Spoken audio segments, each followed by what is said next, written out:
Assalamualaikum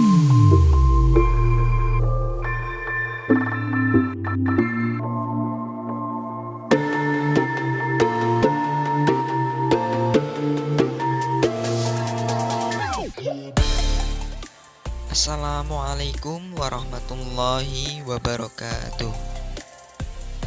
Kami dari kelompok 3 yang beranggotakan: yang pertama, Cahyaning Widya Stuti, dan yang kedua, saya sendiri, Nanda Prasetyo, dan yang ketiga, Orisya Mutmainatul Wahidah. Dalam video kali ini, kita akan membahas tentang landasan dan asas-asas pendidikan serta penerapannya. Jadi, simak video kali ini sampai selesai. Selamat menyaksikan.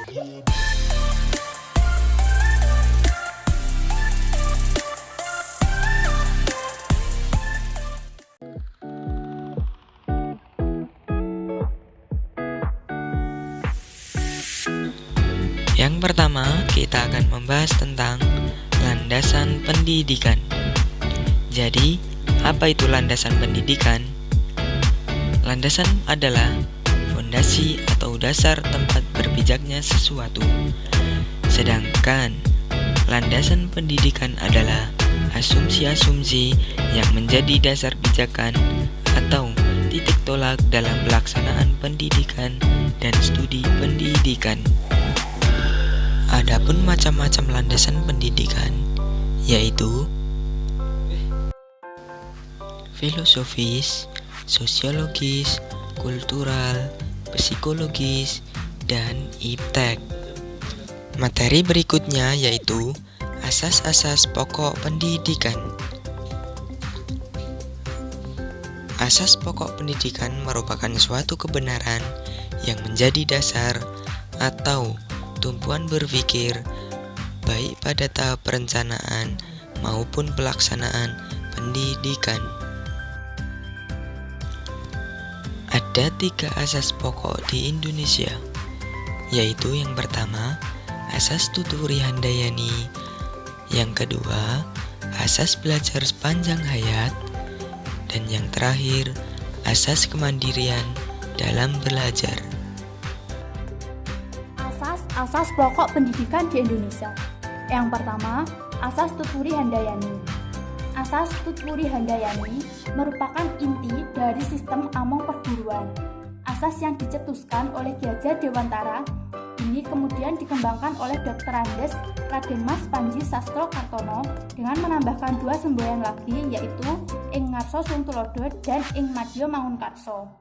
Kini ketiga semboyan tersebut telah menyatu menjadi satu kesatuan asas, yaitu yang pertama, Ing Ngarso Sung Tulodo atau jika di depan memberi contoh, 2. Ing Madya Mangunkarso atau jika di tengah-tengah memberi dukungan dan semangat, dan yang ketiga, Tuturi Handayani atau jika di belakang memberi dorongan.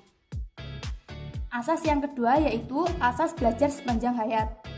Asas belajar sepanjang hayat atau lifelong learning merupakan sudut pandang dari sisi lain terhadap pendidikan seumur hidup atau lifelong education.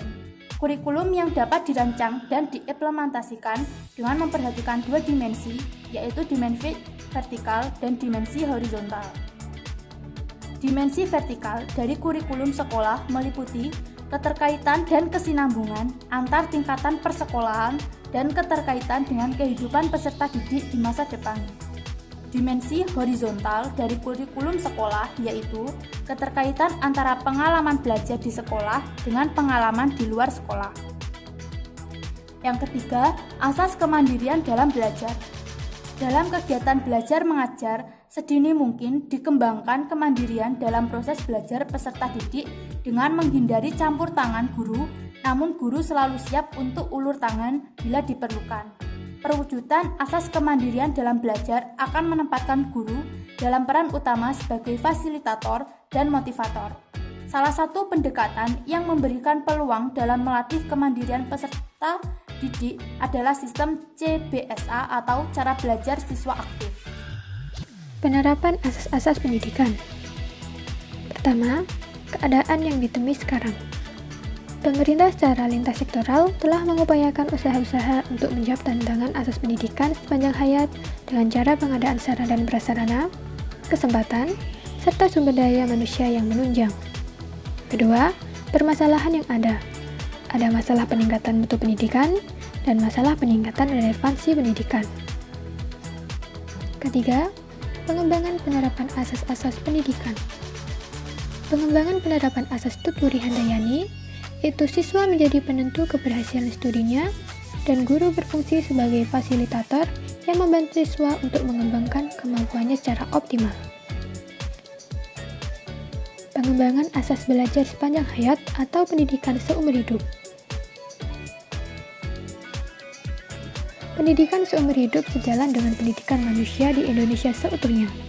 Pelaksanaan pendidikan ini tidak terbatasi dengan adanya batasan waktu, umur, dan tempat, sehingga tidak ada istilah terlambat atau terlalu dini dan dapat dilaksanakan di mana saja dan kapan saja. Pengembangan penerapan asas kemandirian dalam belajar.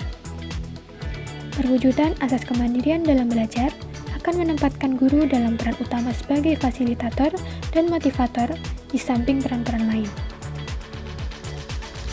Kesimpulan, landasan filosofis bersumber dari pandangan dalam filsafat pendidikan.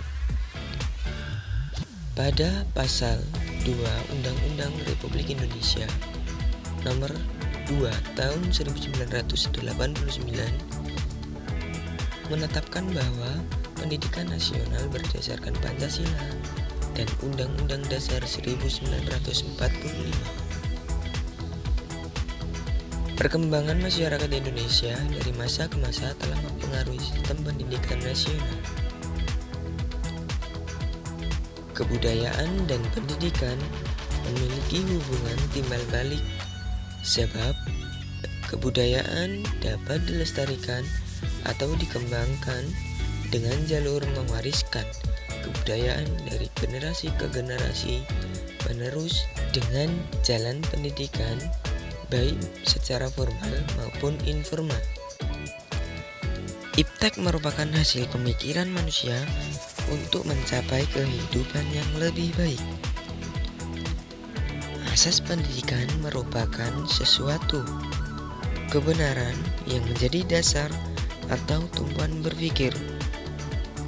Ada 3 asas pokok pendidikan di Indonesia, yaitu asas Tutwuri Handayani, asas belajar sepanjang hayat, dan asas kemandirian dalam belajar.